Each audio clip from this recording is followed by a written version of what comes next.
What's up, Sala Peeps? April na at alam mo nang ibig sabihin nun. Tax season na! Pero huwag kang kakabahan. Sa video na to, tutulungan kitang maintindihan paano mag-file ng annual income tax return, ano ang mga forms na dapat mong gamitin at paano gamitin ito para padaliin ang proseso. Kung employee ka, freelancer, or small business owner, may matututunan ka dito. Tara, let's go!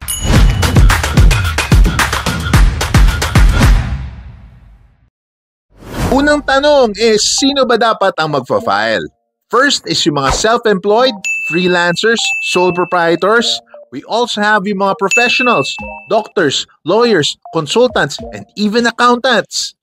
Mixed income earners, kung may negosyo ka at employed ka rin, dapat ka rin mag-file. If employed with 2 or more employers in a year, kailangan mo na mag-1700 form or mag-file ng sarili mong tax return. And syempre, nandyan din yung mga businesses registered sa BIR.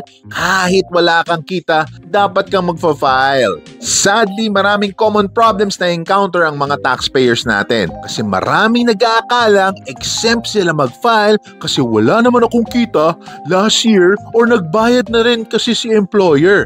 Haha, mali po yun. May penalty din kapag hindi nag-file ng ITR kahit zero income. And madalas pong nakakalimutan ng ibang self-employed na hindi lang basta bayad, kailangan tamang form at tamang timing din. Pero Jim, ang dami-dami ng mga tax forms na yan na nakikita ko. May 1701, 1700, 1701. Nakakalito!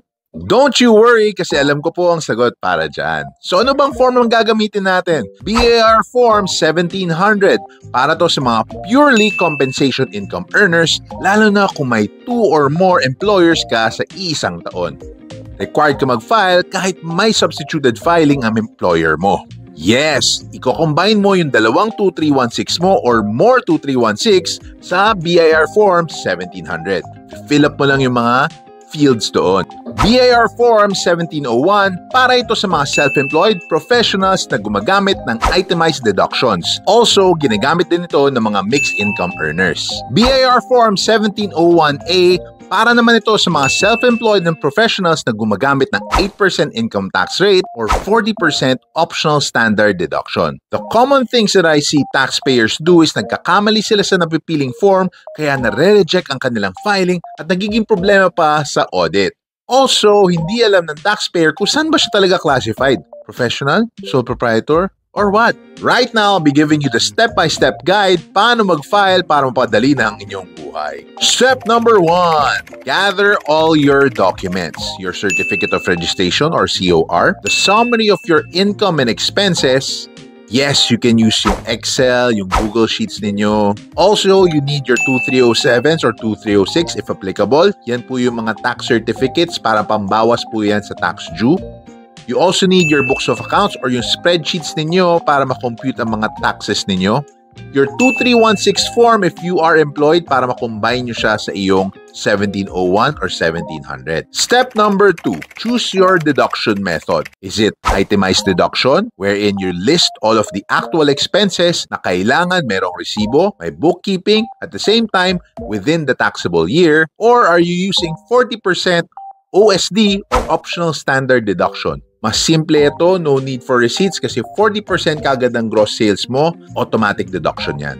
Quick formula for this one, ang taxable income for those using OSD is gross sales or receipts minus 40% gross. Example would be kung may gross income na 500,000 pesos, 40% noon is 200,000. Ibig sabihin, ang net taxable income is 300,000 pesos. Less yung 250,000 na exemption, magiging 50,000 pesos na lang yung taxable, 50,000 pesos times 15% using the graduated tax table, and that's going to be how much? 7,500 pesos. Simple lang. In case you're using the 8% income tax, then ang computation niyan, if solely business income yan, kung gross income mo is 500,000, 500,000 less 250,000, that's your taxable income of 250,000. Multiply that by 8%, then you will get a tax due of 20,000 pesos yung tax due mo. Ganun lang po kadali computin. In case you're a mixed income earner and you're using 8%, the computation will be 500,000 times 8% po kagad. And that's going to be 40,000 pesos. Common problems I encounter sa step na to, hindi nila alam kung OSD o itemized deductions ang pipiliin. Quick tip for everyone, once pinili mo na sa first quarter, fix na yun sa buong taon. Yes, kung pinili mo siya sa first quarter OSD, buong year na po yun OSD. Step number 3!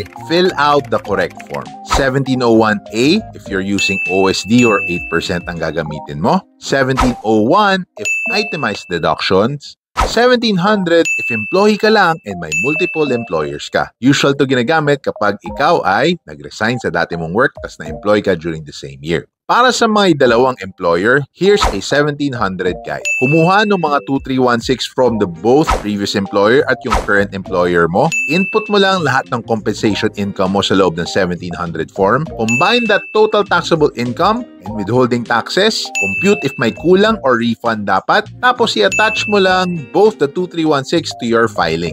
You can use EBR forms para mas mapadali yung iyong pagko-compute. Common problems is kulang or hindi nagtutugma yung 2316 from the employers kasi hindi nila nakopya ng tama and walang signature at hindi BAR validated. Solution is, first of all, kunin nyo po yung 2316 from your HR bago pa mag-April kasi pwede nyo naman i-file na kahit kailan yan.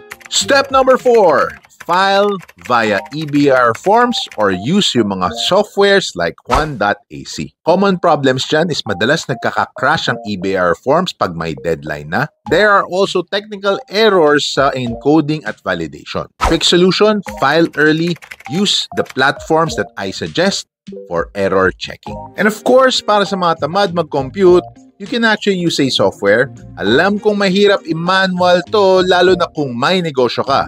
Kaya I recommend using Juan.ac. May AI bookkeeping to auto-categorize your income and expenses. Nagko-compute ng 8% or OSD automatically. Nakasync pa siya sa Juan Tax for e-filing and pwede sa mobile or sa desktop. Saan ka pa? So kung gusto mong iwas stress at error, check out Juan.ac today. Madali lang siyang ituro sa clients mo kung practitioner ka din. Just check out the link below in the description box. Never ever forget to actually include yung mga 2307s ninyo kasi makakabawas din yan sa taxes mo. So once you get the tax due using the EBR forms or Juan.ac, you need to also add yung 2307s para pwede po siya maging tax credit. Yung 2316 is also tax credit for those that are mixed income earners or using 1700. Kaya hindi kailangan maging stressful ang tax season. With the right knowledge and tools, kayang-kaya mo to. Tandaan, ang tamang tax filing ay hindi lang para iwas penalty. It's part of being a responsible Filipino. Kaya mga salapips, if may tanong ka pa, comment below or book a session with me. Like, follow, and subscribe for more simplified finance tips.